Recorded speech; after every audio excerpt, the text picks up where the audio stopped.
Okay? So today we're going to explore the cultural heritage of the Philippines. Once again, I am Jeffrey D. Nicolas. Today is February 26th. It's 8 a.m. here in Philippines. And in Montana, USA, it's 3 p.m. I think 3:25 already. Okay, so today you can see the beauty of the Philippines. But before that, I just want to say that in Philippines, you can see and you can explore 7,641 islands here. Is it few or many?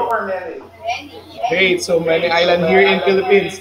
So everywhere you can go and explore the beauty, the paradise here in Philippines. So look, long live in Philippines. In Philippines, you can say Mabuhay Pilipinas. Say it. Mabuhay Pilipinas! In Germany, you can say, in Montana, you can say in Germany that Viva Pilipinas. Say it. We don't know how to say that. How to say good morning in German? Good morning. Okay, once again. Good morning. Okay, good morning there. Magandang umaga here in Philippines. Okay, so here in Philippines, we have a tagline, it's more fun in the Philippines. So you can search the lyrics of this if you want to hear the tagline or the best song here in Philippines. But of course, we also have a national anthem here in Philippines, which is the Lupang Hinirang. If you want to hear that, you can also search that, Lupang Hinirang. Okay, so introduction to language connections. Before, I here in Philippines we have three major language: the English, the Spanish, and of course the Filipino or the Tagalog one. We always use it daily, the Tagalog one, because, like for example, I can say, "Pogi ako." So, Connie, what is the meaning of that? Yeah. You say pogi ako, I am cute. Handsome.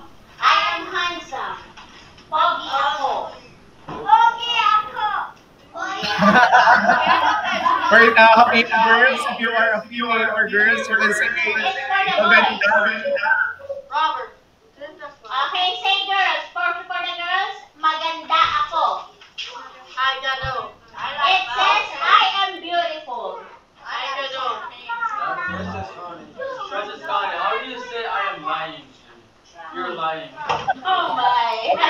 Okay. Let's continue it. So here we have an historical context of language and dialect of the Philippines, which is the Spanish and American. That's why we know how to speak English. We also know how to speak Spanish, but in a few na lang siguro, I think. Okay, because here in Philippines, we encounter the influence of Spanish for almost or more than 333 years, from 1521 to 1898. And after that, the American also influenced their culture from 1898 to 1946, before the Philippines get their independence. Okay, so I will teach you how to speak some languages here in Philippines. In Filipino, it's in Spanish, and also in English. Like for example, in the picture you will see apple. In Spanish, you said manzana. Say it. Manzana. And in Filipino, of course, we say it manzanas. Okay, if you will go there in Philippines, you can eat manzanas. Do you like apple? Yes. Okay, we call it manzanas. Yes. Again, can you eat manzanas? Okay. Another, what is this? Shoe. Shit. Girls. Spanish, you can say it zapatos. And in Filipino, we say it as sapatos. Say it sapatos.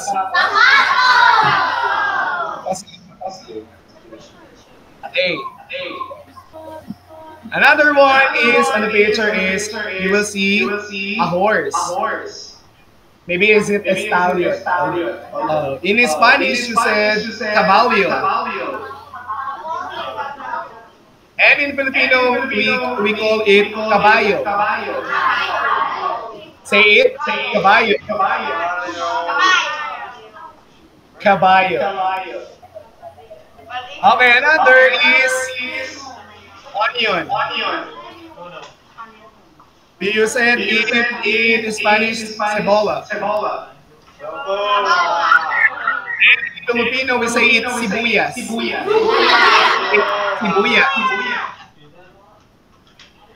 Do you really eat onion? I think because it's so spicy. Okay, here in Philippines, we said that if you have father, mother, and children, a family. In Tagalog, we say it pamilya. Okay, same it also in Spanish, but the spelling is different. Is it begin with letter F and here we started with letter P. Okay, in English you said tree, but in Filipino we say it in puno. Okay, in Spanish arbol. Okay, so next one is grapes. Here in Philippines we said uvas. Uvas, say it again. Okay. The numbers we call here numero.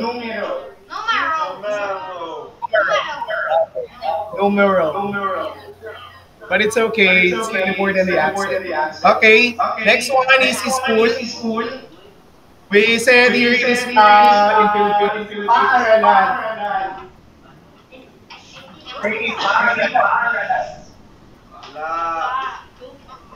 Paaralan. Okay, you can also say eskwelahan. Okay, we call it maybe you can say eskwelahan or maybe a paaralan. Okay, if you want to say something with someone or you want to ask how are you, in Philippines you can say kumusta ka. Okay, once again we want to hear that from you. Kumusta ka?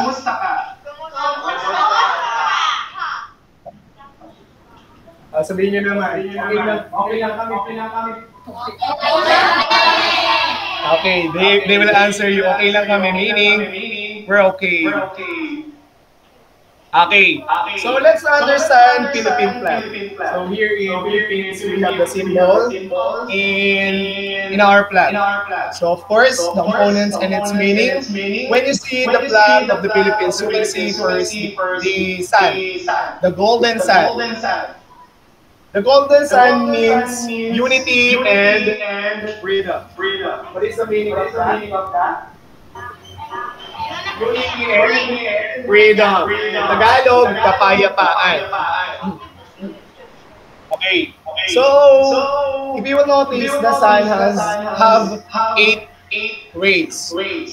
Represent the 8 provinces who revolted against the Spanish rule. You can have a mark, Malabune, Bata ka pa. Malabune, Bata ka pa, the provinces are the Manila, which is our capital here in Philippines. Laguna, Bulacan, and we are belong in Nueva Ecija. Batangas, Tarlac, Cavite, and Pampanga. Those are almost our Region 3 and Region 4A, if not mistaken. Okay, and you can also see the 3 stars, the Luzon, Visayas, and the Mindanao. Those are the three big islands here in the Philippines that compose of 7,641 islands. Okay, the blue field on the upper part, always remember that the blue fields in Philippines, we always put it on the upper part. We cannot put it in down or the bottom part because there's a meaning when we put the red on the upper part. I will tell you later. Blue field means peace, truth, and justice. And the red field means patriotism and valor. So if you will see the flag of the Philippines, that they are when they pulling, the red one will be on the upper part. It means there's a war here. That's why we don't put red because always remember that the Philippines is always a friendly country. That's why always you will see the upper part is the peace, the truth, and the justice. Those are the meaning of the blue field. And then the last one is the red, the white triangle. It means equality. In Philippines, we always consider that rich and poor are almost fair in life. Especially in Japanese. That's the meaning of the triangle here in Philippines. Can you give me the meaning of the Philippine flag? Can I ask you somebody?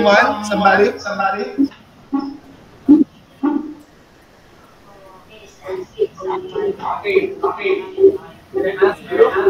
What is the meaning of that? Can you give at least one of the What's the meaning of that? What is the meaning of that? Sir Jeffrey, Tristan would like to answer. Okay, Arlan. Okay, Tristan, yeah, just say your answer. Blue has on top is base and bottom is four. Okay, did you hear it? So, Did you hear it, Sir Jeffrey? stand up? Tristan, you can stand up and hold you.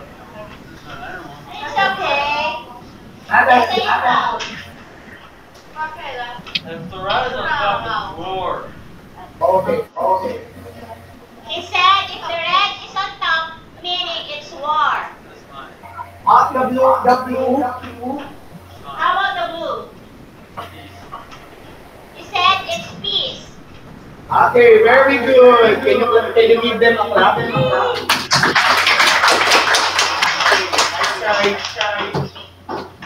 How about the white triangle?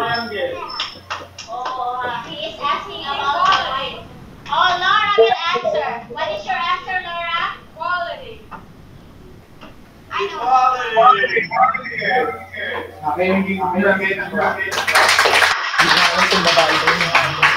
Okay, thank you for the answers.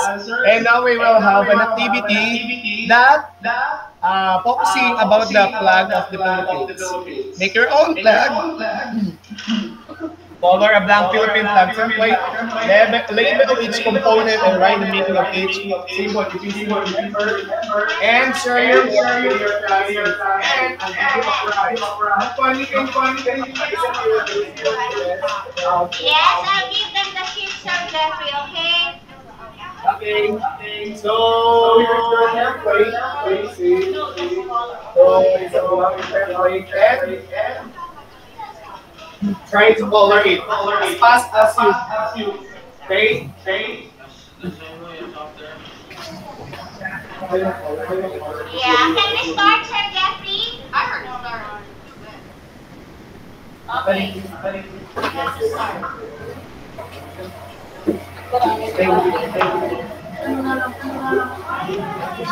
Sir Jeffrey, Yes, ma'am. you gotta pick the best three among this output of my kids, okay? Oh yeah, of course. Help me to identify the next outfit.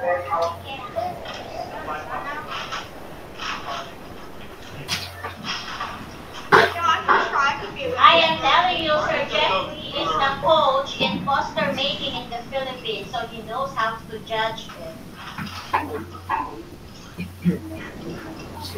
What if they all look the same? Well,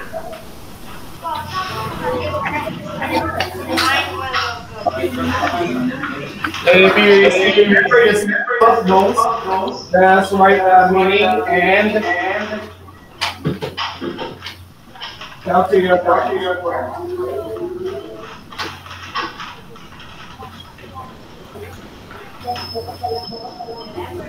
Funny how about the kids here? Huh? Pardon?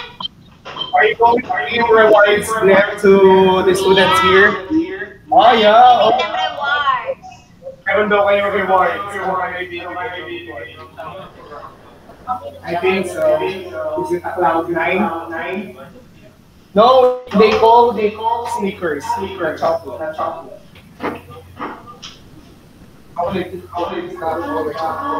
Mas pwede mo walang should I use Mars too?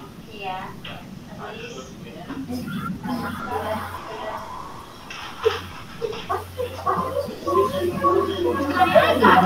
That's not gonna be so good. You can have it. No, I'm good. I'm good. Okay. I just it's easy to cut her out. Mangoni. Yes, Sir Jeffrey. You know, Mama, you didn't help me a lot. Yeah, I saw Ma'am Maylin. Hello, sister. Good morning, sister. Good afternoon. Good afternoon sa inyo. Yeah, it's good afternoon here. Hi, Ma'am Thank Connie. you. Thank you for helping, Sir Jeffrey. You're welcome.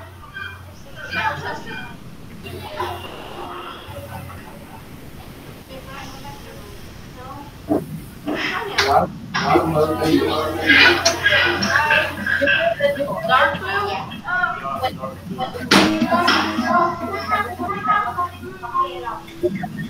How about the progress?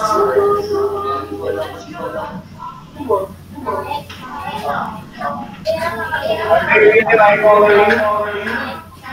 So not yet done, Sir Jeffrey. They are not yet done. We're almost. We're almost. Yeah, but they are still They're learning really because coloring. That's why the master. yeah, because it's our flag and it's just their first time learning this thing from our country. It is an honor in our country that we live here and come here country. And I'm excited to meet them. Is there any chance to meet them when I go there? Pardon, Sir Jeffrey? Is there a chance that I meet them when I go there? Yes, of course. They are waiting you here. I'm excited. Everybody is waiting for you here to come. Miss Ronnie, when do we put it up? If you're done, I will show it to Sir Jackie, and then he'll gonna pick which is the best. I just hope I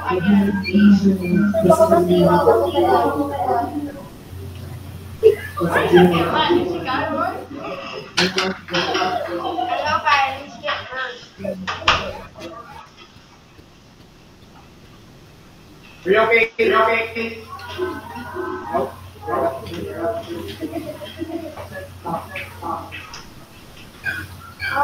I think someone's finished. We're almost here, we're almost. I think it's also the best one. They have different kinds of colors. I can you put your name. If you put your name, Like you never know about it, just be like, okay. Brendan, how about yourself? I will allow Brendan to left. okay. No, you're not allowed to drink right now. The song of our national anthem. you sing it? So you're in America. Easy.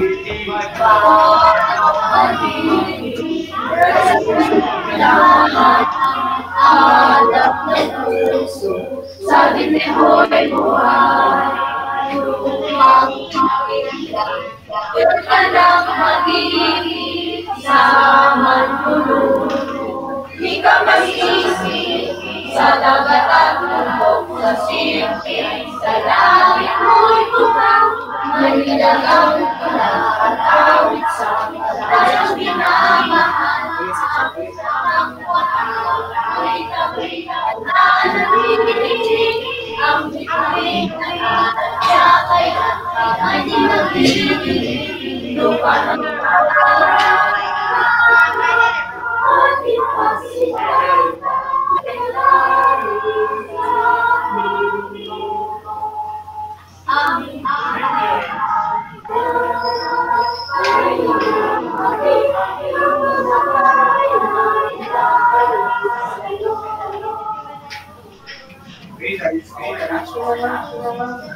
We always good morning. Even you are a national trade minister. Do you hear that? Sir Jeffrey, Yes? Yes? I will take a picture of these things, of their output, and they're gonna choose 3 best, okay? Okay. You can show it to camera. I will show you Oh, our project. oh. Where can we show it? Yeah, yeah, Mr. Robert Okay, we're done. Yeah, we're almost. We are almost. Yeah. Because I have another lesson that you will really enjoy it. Especially when you saw the provinces, Sir the tours Jeffrey, yes. you can continue on your presentation while they are coloring the flag. Okay, I will continue it. Okay. Wow, I think there's a winner here. Winner. Okay. So right after that, we also, of course, we really want to eat. That's why Ma'am Connie, you will notice Ma'am Connie. Ma'am Connie really likes to eat here in Philippines, kids. Yeah, I do. That's right, Ma'am Connie. What is your favorite dishes, Ma'am Connie? It's spaghetti. Spaghetti, Filipino style or Yeah, the Filipino Italian style style? spaghetti. The Filipino The style. sweet one? They already taste it? Not yet. What I did is the sopas. Oh, really? Yeah. With it's so creamy. Yeah. Okay. So here in Philippines, we eat a lot of course. We have a breakfast, lunch, merienda, dinner, snack. I think 5 times a day we eat 5 times. And the Filipinos love rice, right? Yeah. Is there a rice in Montana, USA? Yeah, there is. But they didn't eat it. Not as often as we eat rice. Mm, okay. So here in Philippines, aside from rice, we eat a lot of fresh foods, and of course also a street foods. So we have Filipino delicacies. If you will see on the picture or in my presentation, the center of that is the rice, of course. We can eat without rice. The grains of rice. And what is this? Okay, so in the upper part, the brown one is, we call it as adobo. It's pig from and maybe a pork, rather. And We will see the fresh seafoods with the blue crab, crabs, shrimp, fishes. We really want to eat fresh. Serious guys, you already did it, right? We Crystal. also eat squirting, seaweed like that, and so many more. Scallops, mussels. Are they eating mussels, Ma'am Connie? Ma'am Connie, are they eating mussels? Yes, Sir Jeffrey. Are they eating mussels? Oh, I already cooked mussels here once. They don't have like more seafoods here. Why? Is it pricey or they really don't Yeah, like it is it? too much pricey here. Okay. So if you will see, what is this? Okay, that on the lower part, on the lower right side, you will see a whole pig. We call it here in Philippines lechon. Again, say it, lechon. What? Especially in Lachon. lechon. Sir Jeffrey, Yes. the spring roll. We already did it last Friday. The spring roll. Wow, the lumpia. We call here Yeah, lumpia. yeah, they cooked it. Wow, what flavor? Vegetable, The pork, Lumpiang Shanghai. Shanghai pork. Okay, yeah. And one of my students How about really toge? loved it. Oh, really? Who is he? Yeah, He or she? Jaden. It's Jaden who really loved the Lumpiang Shanghai. Oh, is he trying to dip it in a sauce? Yeah, we try to have a sweet and a spicy sauce. Is it? It's like a ketchup. Yeah, the sweet and the spicy thing. They told me that You you're know, if Ma'am Connie really wants to eat here, I really cook here. She is one of the best chef there. Oh, yeah. Sir Jeffrey, Jaden is telling something about the Lumpiang Shanghai and the sauce. And what is that, Jaden? Nicole made it too spicy, so we couldn't eat it. Did you hear it? They just have weak stomachs. It's not clearly. He said Nicole made it too spicy, the sauce. That's spicy. Now she said it was good. It's too spicy. I think you, Ma'am Connie, you're the reason why it's so spicy. No. How about pancit? Are you aware with that? Pancit is stir-fry noodles. Are you already tasted? Oh, it's the adults that who tasted the stir-fried noodles, the pancit bihon. Yeah? Yeah, I already cooked. You already for taste the that? adults. Stir-fry? Yeah. And don't scoop for that. Wow, so what can you say about the foods here in Philippines? They're very good. It's delicious. Okay, actually, it's the most frequently cooked foods here, but there's a lot and more delicious food here in Philippines. So I will show you more. But not this time, I think. Okay, aside from foods, we also have a celebration in our country, especially for the religious provinces.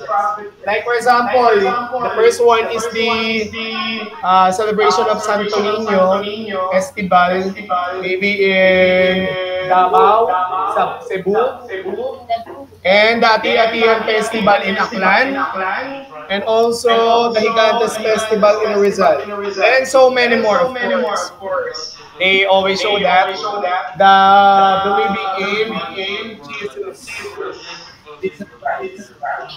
Although I don't know what religions do you have to believe that, you need to respect. Okay, aside from foods and cultural celebrations that we have. We also have a tropical paradise here that I think you will really enjoy it when you go there in Philippines. So especially the word or the places of Boracay. That is one of the best tourist spot here. So I go to Palawan. Ayan, on the right side, you will see the El Nido, Palawan. So it is like a paradise that you never seen it in your life. You can explore historic landmarks, island hopping, banana boat, island hopping. You can dive under it. See, okay, we will see on the right side. Who is that? If one day you see me on the presentation on the right side. Yeah, the one who swim is Sir Jeffrey. With the big fish, whale shark. With a big whale shark. Yeah. Not my tummy, okay? Not my big tummy. Just look for the big fish. That's me where I am on Cebu. At Cebu.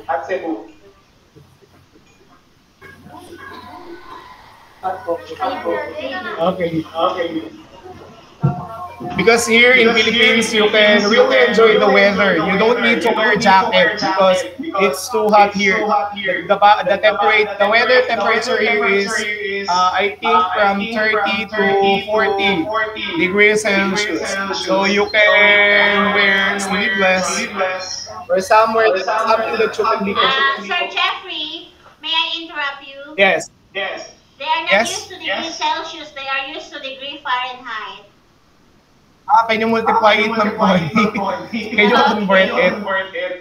Yeah. That's the reason why we don't need to wear a jacket. We will see that. Okay.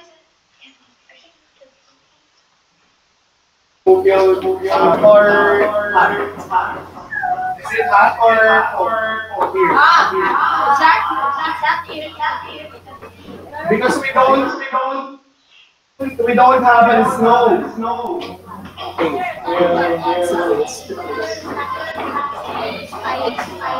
That's why you can swim everywhere because the weather is so good. Yeah. You said okay. Fine weather.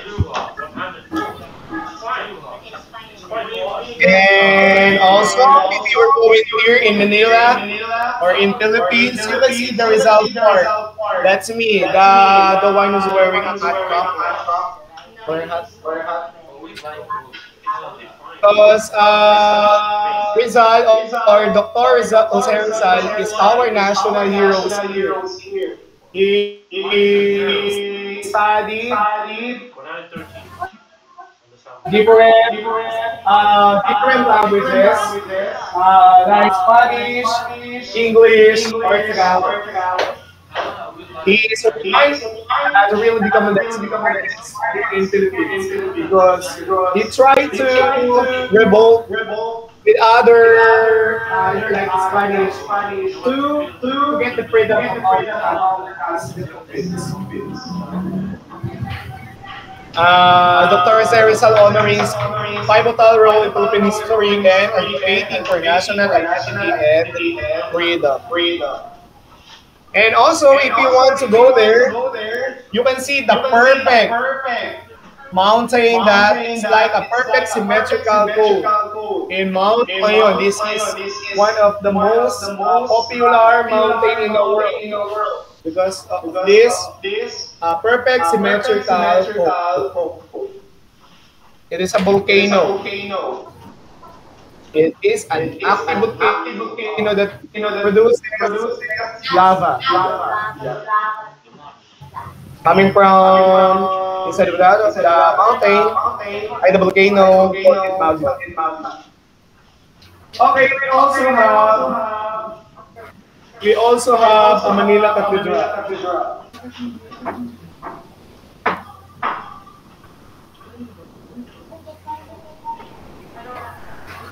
What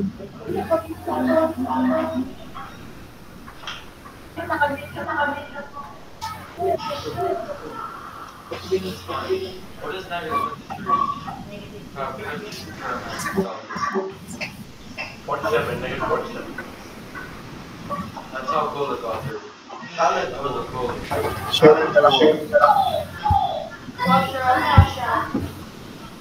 Predict ko po na dito sa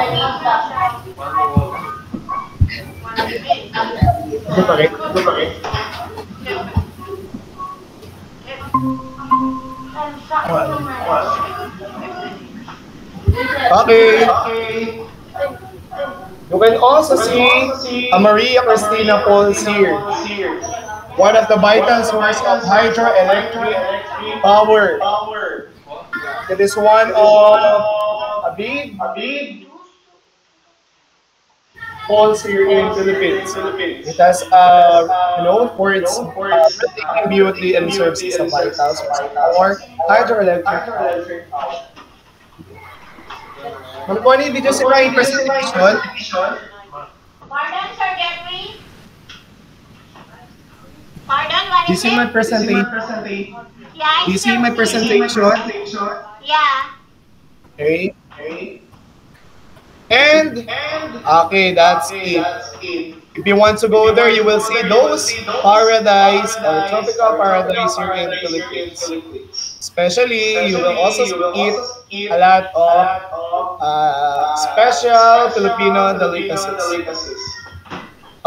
Those foods, if you want to go there, what food do you want to eat? Aside from spring roll. The lobster. You guys already eat that.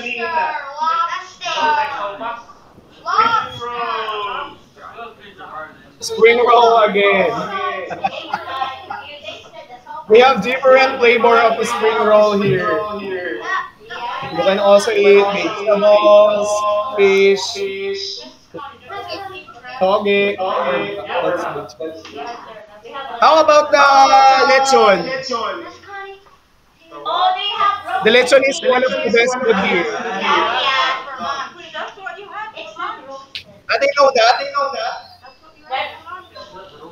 Yeah. They have roasted pig here, but not as crispy as we have. Why don't they have it? Not crispy that we have here. Okay, like for example, you're going here. So where do you want to go? In Siargao, Boracay, Cebu. Sir Jeffrey, Yes. we have negative 47 degree Fahrenheit. Oh no. Celsius. Oh. Yeah, we have Today? negative 47 degrees Celsius today. No, not today. Oh my. We can live there because it's too cold for us. I will always feel sneezing and coughing when I encounter negative 47. I think. Where's Connie? That was at one time, I think it was last week. Because when I am in New Zealand, I only feel negative 4, but I can survive properly there. Okay. So that's it for our lesson here in Philippines, and I hope someday we will meet here in Philippines. I hope someday we'll go there and try to explore our country, the beauty and the paradise here in Philippines. So that's it. We can say today a goodbye. Adios. In Tagalog, say paalam. So try to figure your answer.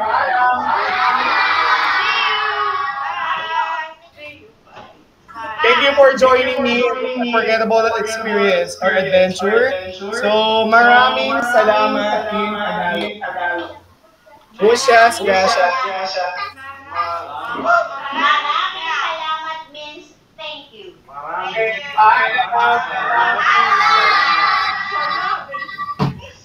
Sir Jeffrey, thank you so much, Yes. kids in the Philippines. I sent you the pictures of their output. Can you please choose 3? Okay, thank you so much. Maraming salamat, Ma'am Connie, and to all kids there. Yeah, thank you so much to Sir Jeffrey and the kids. Thank you. Bye.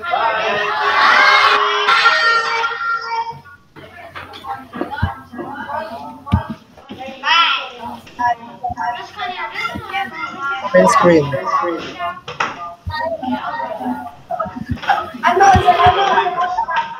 What is the best one? So,